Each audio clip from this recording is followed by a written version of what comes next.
1, 2, 3, 4. Welcome to Crazy Chester. Welcome to Crazy Chester. Crazy Chester's Radio Hour. Welcome to Crazy Chester. Welcome to Crazy Chester. Crazy Chester's Radio Hour. Yeah, Crazy Chester's Radio Hour. Crazy Chester's Radio Hour. Welcome to the Crazy Chester Radio Hour.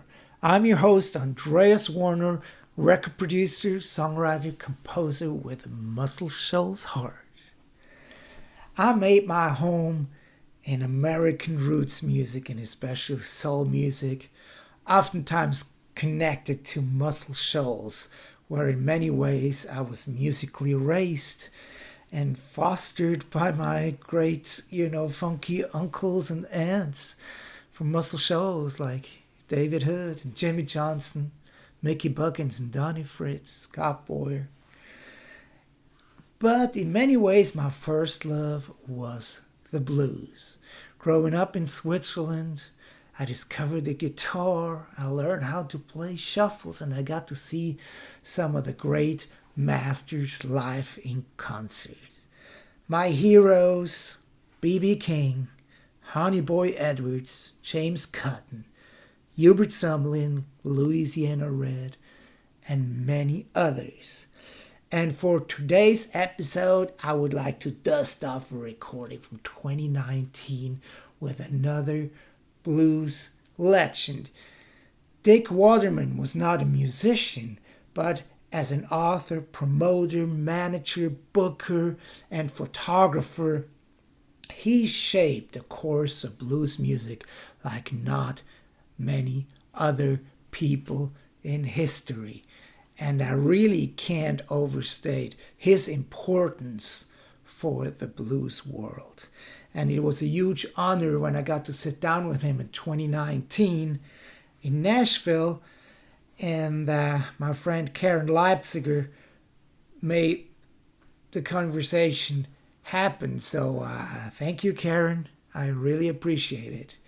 And initially, I met Dick Waterman through my good friend Holger Peterson, who introduced me to Dick one year in Memphis during the Blues Awards. And I also can't thank Holger enough for introducing me to some of these giants like Dick and Chris Drackwitz of or Hooli Records. And I also got to meet Bob Coster of Delmark Records up in Chicago. And these people are mystical figures for me as a little kid growing up in Switzerland, and I would have never thought I would eventually meet some of them. But anyway, most people, started their podcast during the pandemic, and I paused my podcast during the pandemic because for me, it was always getting in a room and sharing that air together with somebody and talking about everything. So unfortunately, this interview remained in the can, and we lost Dick Waterman in 2024. But still, I'm super glad I get to share it now with you. And for whoever's not as familiar with Dick's incredible work in the blues world, Dick Waterman was a legendary promoter, manager, photographer, and writer whose importance in the world of blues music simply can't be overstated. In the 1960s, he was a driving force in reviving the careers of blues masters including Mississippi John Hurt, Bukka White, Mississippi Fred McDowell, Kip James, Lightnin Hopkins, and Son House, as depicted in the 2016 documentary Two Trains Runnin, because Dick and a couple friends literally found him. He was also Bonnie Raitt's first manager and was instrumental in getting her career off the ground. And at one point with his production company Avalon Productions, he represented the who's who of blues, including Junior Wells and Muddy Waters, Arthur Big Boy Crudup, and many others. And later, after our passing, he also helped their families get their royalties and fundraise for headstones, and really, really good work. His photography was collected in the book Between Midnight and Day, the Last Unpublished Blues Archive in 2003. And in 2019, Tammy L. Turner's biography, Dick Waterman, A Life in Blues, was published by the University Press of Mississippi. Dick Waterman is a member of the Blues Hall of Fame, and as mentioned before, our conversation was recorded in Nashville on June 28, 2019. Without any further ado, let's get to my conversation with the legendary Dick Waterman. Welcome to the Crazy Chester Radio Hour, Dick Waterman. Thank you so much for being my guest today. Growing up and reading liner notes of records and me growing up in Switzerland, all I had to connect with the blues people was secondhand. It was books, it was records, and your name was one of the names that constantly showed up either on the back of records or in blues books I would read. And I just there was this fascination for people like you. To me, they were so far away, but at the same time, like through your experiences, I could almost like secondhand experience it myself. And I think in many ways, a lot started when you started writing for Broadside magazine. Yes. Which was instrumental in the folk movement of the mid-'60s. Right. And I just recently watched a great documentary, Two Trains Running. Yes. And you're quoted there, you're saying, well, before I went on that legendary trip down to Mississippi to find some of the great bluesmen from the 30s, that you were not yet a blues lover or a person who was very knowledgeable about it. So how did you initially get interested in all of that? Right.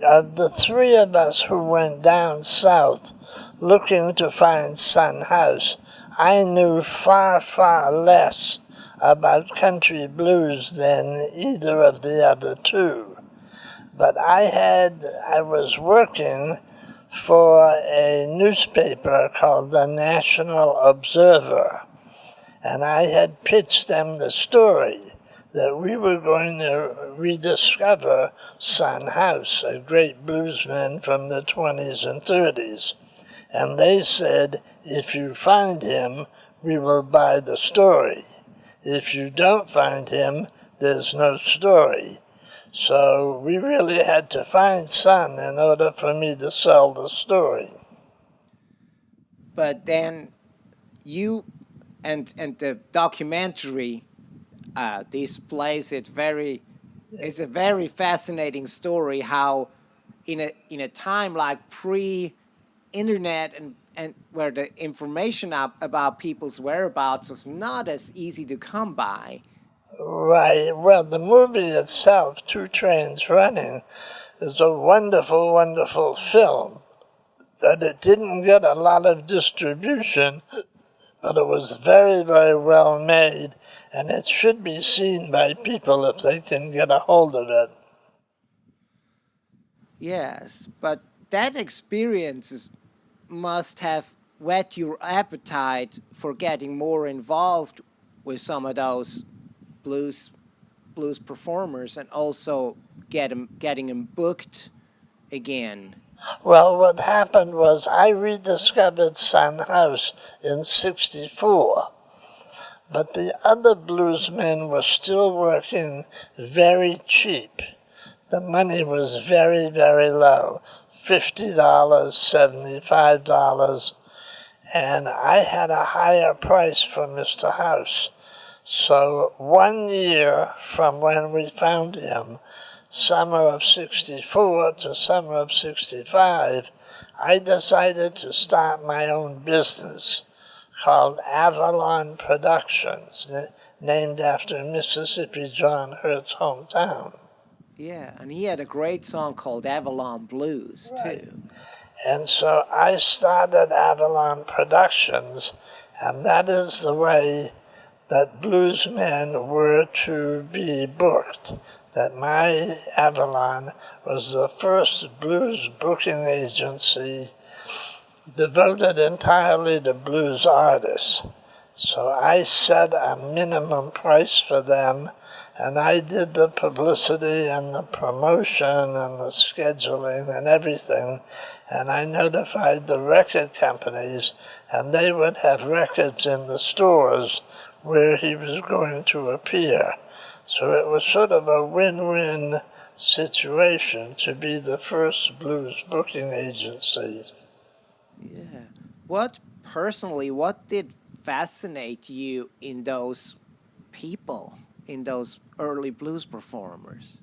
I heard John Hurt at Newport 63, and he just captivated me. He just totally won me over. And I said, I don't know what business he's in, but I want to be in that business with him. That I just totally loved John Hurt. And if he was going to be a blues performer, I wanted to be his agent. And you ended up working with a lot of different artists like Bukka White, Mississippi Fred McDowell, Skip Mance Lipscomb, Lightnin Hopkins, Robert Pete Williams, Sleepy John Estes, many of them. One of the records I found your name on the back was Joseph Spence's album Good Morning Mr. Walker on Arhoolie Records, where you and Chris Dragwood share producers' credits. Do you remember how that record came about? Oh, absolutely. The Boston Blues Society was made up of Harvard students, and we would bring artists in to play in the Harvard dormitories. And we brought Joseph Spence in. Fritz Richmond was the one who really made it happen. And Fritz went to Nassau and got Joseph, and we brought him to Cambridge, and he played at a Harvard dorm, and Chris recorded it. And it's a very nice album. Joseph was unlike anyone I had met before. The Bahamian culture is very different from, North American, whatever. So Joseph took a little bit of getting used to, but he was a wonderful man and a great musician. Yeah, and the one single piece of information I got from the Two Trains Running documentary that fascinated me the most was towards the very end, where he said, well, and at one time we had almost all of those great guys in one room. True, it's true. That must have been quite the gathering. Well, they all respected each other. Now, it was not everybody playing all at the same time. They were all gifted musicians, but they were very polite. They were great men, and in moving up the ladder to become a great man, they were courteous, and they were respectful of each other. Yeah. And besides booking and representing all these artists, you also started taking photos of all these performers, which by now might be maybe the most extensive, blues-related photo library in the world. Right. Was that an afterthought, or was that something you always thought there's a historical significance to capturing it on photo? Well, I had sort of been my family photographer, that I took photos of weddings and parties and things like that. So I always knew things like composition and shooting and how to, run a camera. So the bluesmen came, and then I took photos of John Hurt and Son and Skip, and when Skip came back to play, he had been gone for 33 years. He recorded for Paramount in Grafton, Wisconsin in 1931 and then vanished for 33 years. No one knew if he had been a clergyman or worked on the railroad or had owned a store or whatever. Nothing. There was a void, no information. So they found him and they brought him to Newport in '64. So when he settled in to play his first song with some sense of history, I wanted to have that moment. This is his first note of his first song after a 33-year void. So I really want to capture this. And he settled into the chair and hit the first note of the guitar and brought his head back and sang the first notes of I'd Rather Be the Devil. And I captured that on film. And it's a wonderful shot of a wonderful musician. Yes, and in 2003, you published a great book, Between Midnight and Day, the Last Unpublished Blues Archive. And a lot of those great photos are in there, but I bet it was probably also hard to wiggle it down to about 100, I guess, from I don't know how many are in your archive. Right, that's true. I have so many thousands and thousands. And we got about 95 or 100 photographs and about 45 or 50 essays by me on the artists themselves. And, we got an essay on Mance Lipscomb or Lightnin Hopkins or Junior Wells or some of those. And the book sold out. I was very unhappy with the publisher. I didn't feel that he was honest with money or bookings or things like that. So we never did another edition, although the first edition sold out. Yeah, and I got lucky to find my copy in a used bookstore, and that's maybe the only way I could find one at all. And a new hardcover sells for about $350. Yeah, and anyone who can get their hands on it is just so fascinating. Right. I tell people to go to Amazon, and for less than $10, they can get a copy of it. It's really a good book. It's hard to believe it was 2003. It's been like 16, 17 years. And the book has held up quite well. The stories are good, the photographs are good, and it's a good book to have. Yeah. So back in the mid-'60s, you got interested to work with all these great performers that first made their mark in the 20s and 30s, but then you also got introduced to some younger folks that kind of, I guess, referenced that early blues music too. And we'll talk about Bonnie Raitt here in a minute, but another band that's a little less well known is the Edison Electric Band that made an album on Cotillion Records, which was an Atlantic subsidiary, and which I think is best known because some of its members became some really great musicians like Mark T. Jordan and Freebo.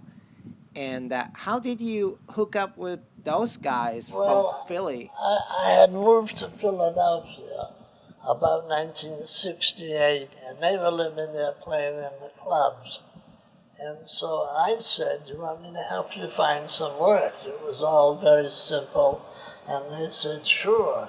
So I ended up finding work for them.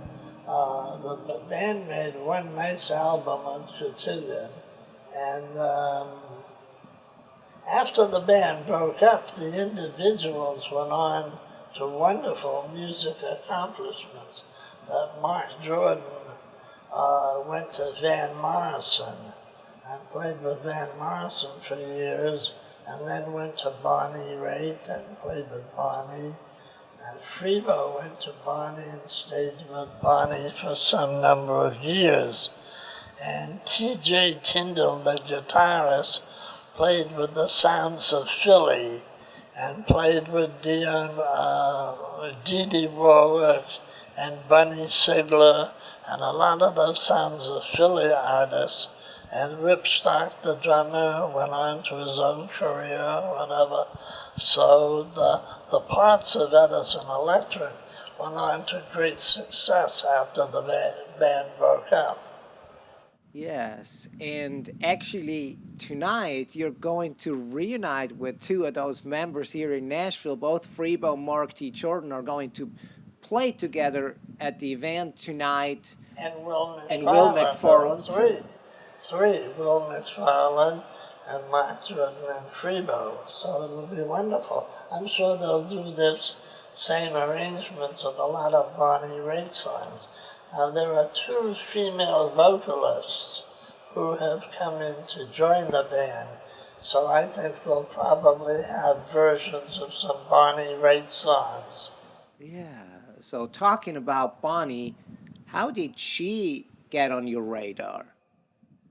I had a friend named Jack Viertel who went to Harvard, and I knew him.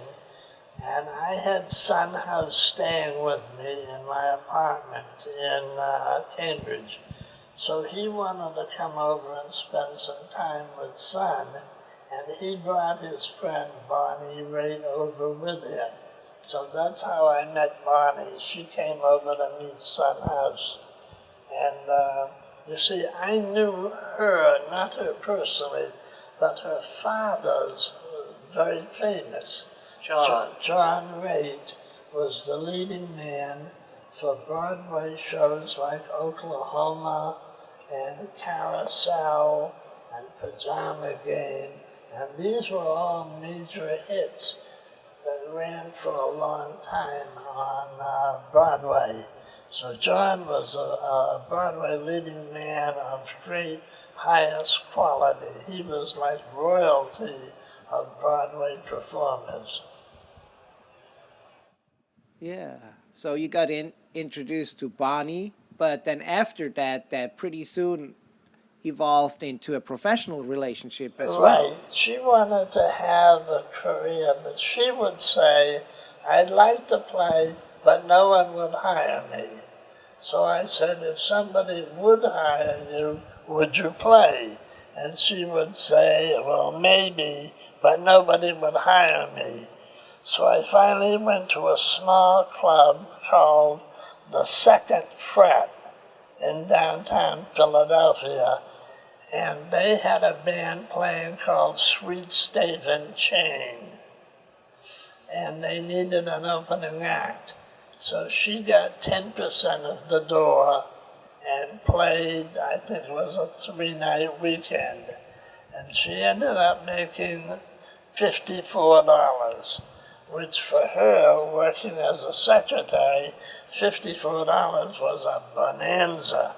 It was a lot of money. She was suddenly rich with her $54. So that kind of hooked her. She liked the idea of doing that. Yeah, and how long would you end up being her manager? How long did your professional relationship last? From about 68 into the 1980s, maybe 86, 87, something like that. So I managed Bonnie all the way up to her stardom. Yeah. What are some of your most memorable adventures with Donnie in that time? Well, in other words, it's always great to play Lincoln Center or Carnegie Hall. And when she's headlining at Carnegie Hall, it's a great honor, to hold that prestige, whatever. And then playing at festivals, she would be a festival headliner, whatever. Just gradual steps in her popularity. Yeah. So I had both Mark T. Jordan and Will McFarlane on my podcast before, and I know early on, I guess, when Bonnie would have Freebo with her first. Yes. But then you were looking into adding a band. So how did Will McFarlane get on your radar? Well, Will was not in Edison Electric, and Bonnie was living out on the West Coast and needed a guitar player, and she had a tour that was going to start on the West Coast. So she had never heard Will and never seen Will, but I had seen him, and I felt he could play in her band, that she would be very pleased with him. So I made the recommendation, and she said, "But you don't play music," meaning me, I don't play music. So she said, "On your recommendation, if I hire him, if he is a failure, then we're in big trouble."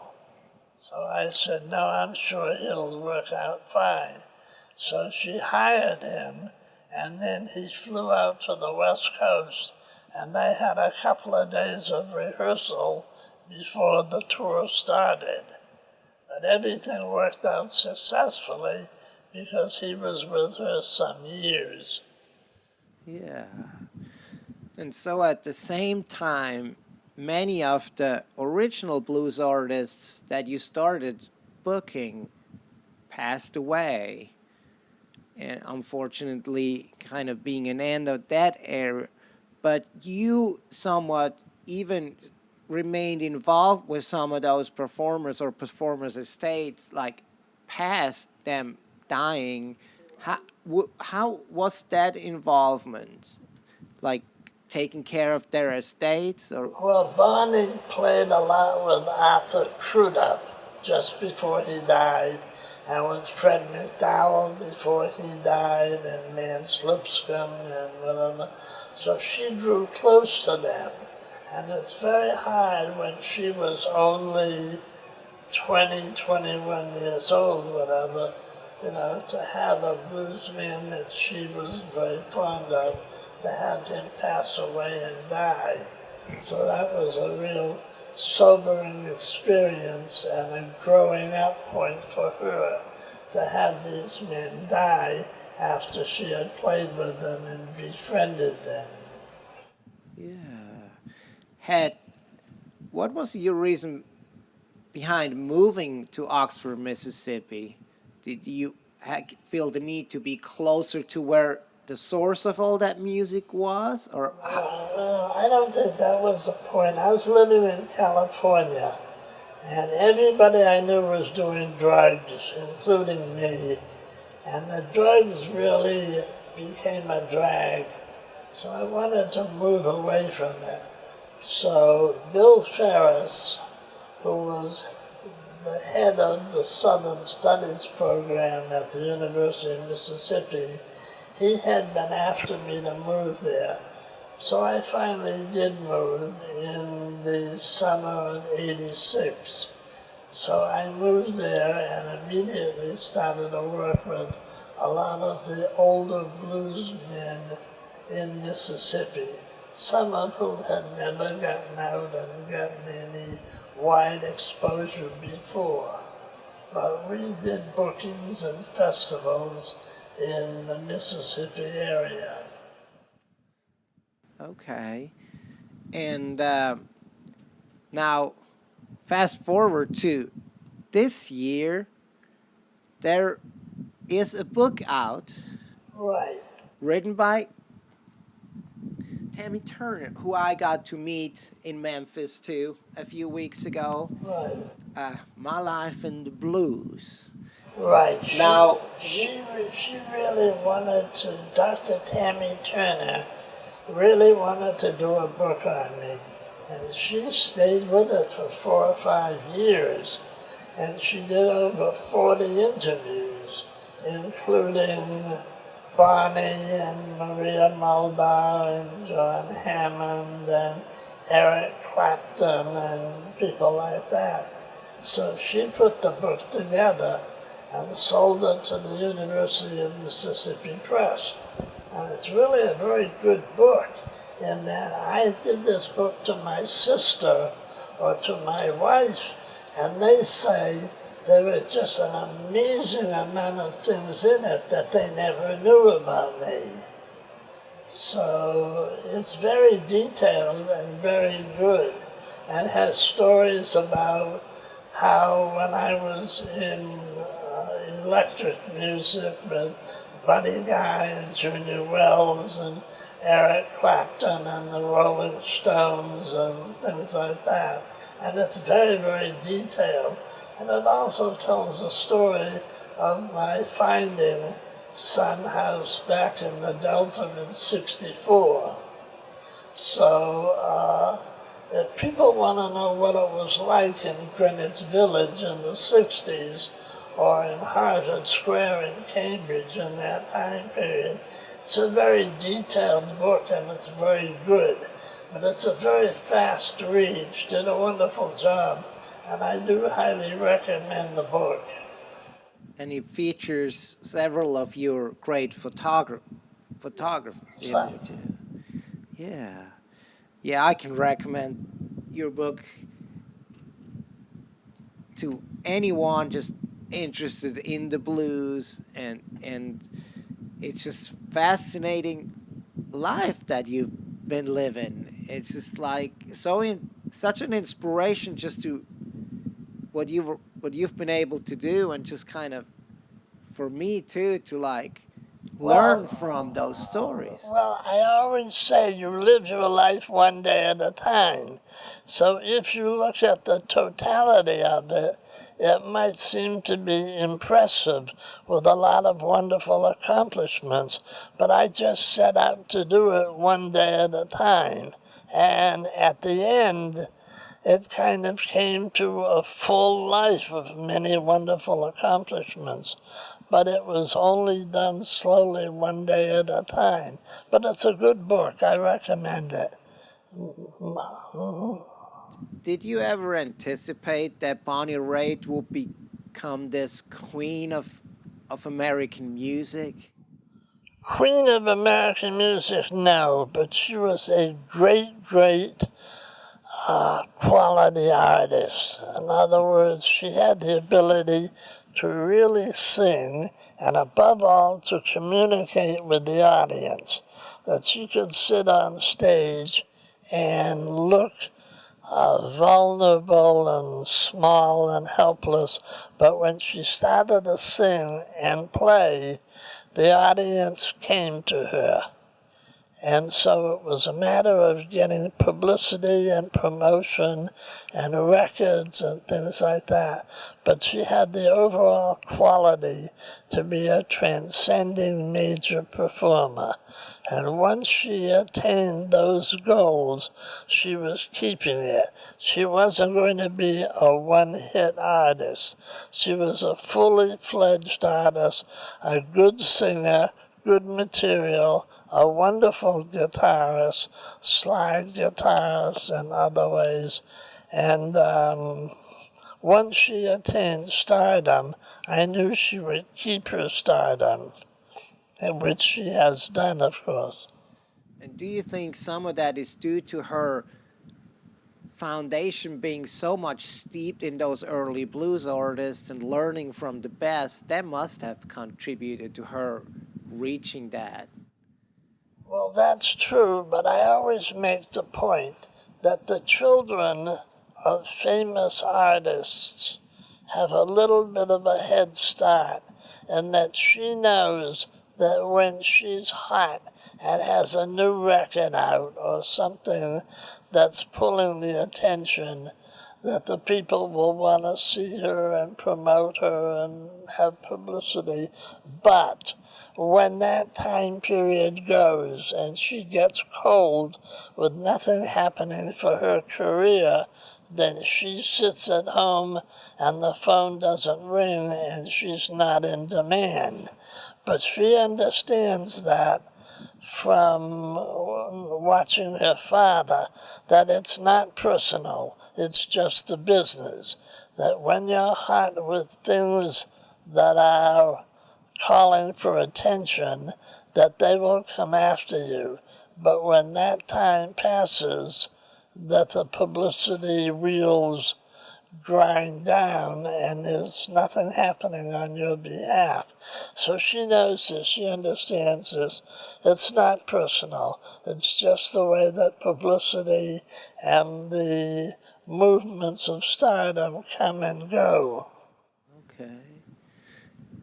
Do you see any of that spark that you experienced, like seeing Mississippi John Herb for the first time, or getting to work with Bonnie Raitt, in any like younger artists that excite you, or is to you mainly the older artists that still fascinate you? Well, in other words, people ask me, what music do you play? In other words, I have a tendency to like country music. I like Willie and Waylon and Merle and people like that. It's comfortable music for me. But I like James Taylor. I'm a big Van Morrison fan. I like early Van Morrison, but all Van Morrison is wonderful music. He's not the easiest person to get to know and like, but I like his music. As for the younger artists, some of the blues artists come out with one album, and then it's very, very hard to break through, to make that second album and get publicity and play festivals and become well known. And even in country music or rock, there are a lot of people making the first album, but getting that little bit of sunshine to shine on you, to break out and become a major artist, is very, very difficult, because there are so many people trying to fight their way in. Yeah. And you know, the other thing for me, now getting to meet you and knowing Holger Peterson and Bruce Iglauer and Chris Truck, to me, it's like all of you guys have such a deep appreciation for the music first. That's like the foundation of all you guys do. And I wonder if that's a little bit missing nowadays too, that it's either the business person or the artist, but there seem to be not as many business people with that deep understanding and love for the music. Well, I think that Holger and Bruce Iglauer and Mike Kappas and all of us, I think that we know, we have respect for the tradition. In other words, the older men who may not be around anymore. I know that Mike Kappas's friendship with John Lee Hooker was very sincere, and my friendship with Son House, whatever. You have to want to have people understand the great tradition that they came from, that what they represent, and they bring this music forth from a foundation of great heritage. And so you have John Lee Hooker coming in the 20th century, 21st century, whatever. They represent a lot of people who were their contemporaries who did not make it. But you have Johnny Hooker and Ike Turner and Pinetop Perkins and all of those people from that area. And there is a tradition that says if you give them a chance, they will give you a wonderful show because of the wonderful heritage that they bring with them. Yes. Well, Dick, thank you so much for spending this past hour with me and sharing all your wonderful stories and pearls of wisdom. I really appreciate your time, and I just want to let you know on a personal note that you've been such an inspiration to me, wanting to fork out the life in music and in the blues. And just thank you so much for that. Thank you. It's been my pleasure to do this. Thank you.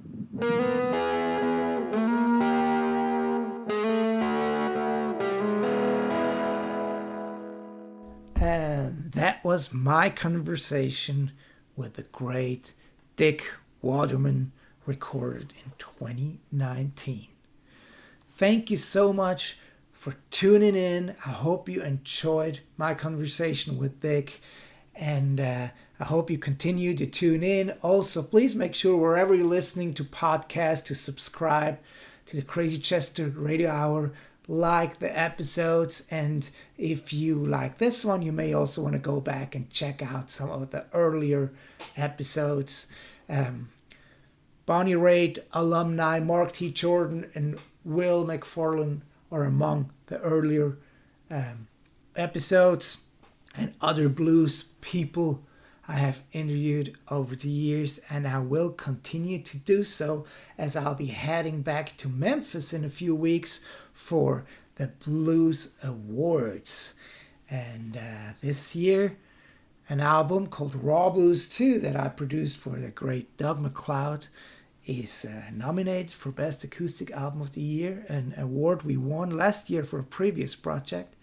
And Doug has another album coming out here very soon that I will be talking about in the episodes to come, as well as a Sherman Holmes of the Holmes Brothers album that I hope will see the light of day before too long.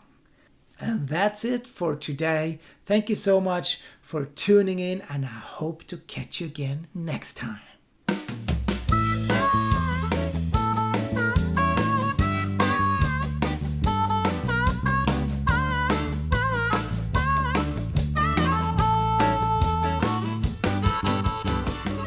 Crazy Chester Radio Hour was created and produced by me, Andreas Werner, producer, songwriter, composer with a Muscle Shoals heart. The theme song is performed by Jimmy Hall of Wet Willie and the Funky Chester Rhythm Section. It was recorded at Creative Workshop Studio in Nashville, Tennessee. You can find out more about the podcast and myself at crazychesterrecords.com or on Instagram at crazychesterrecords.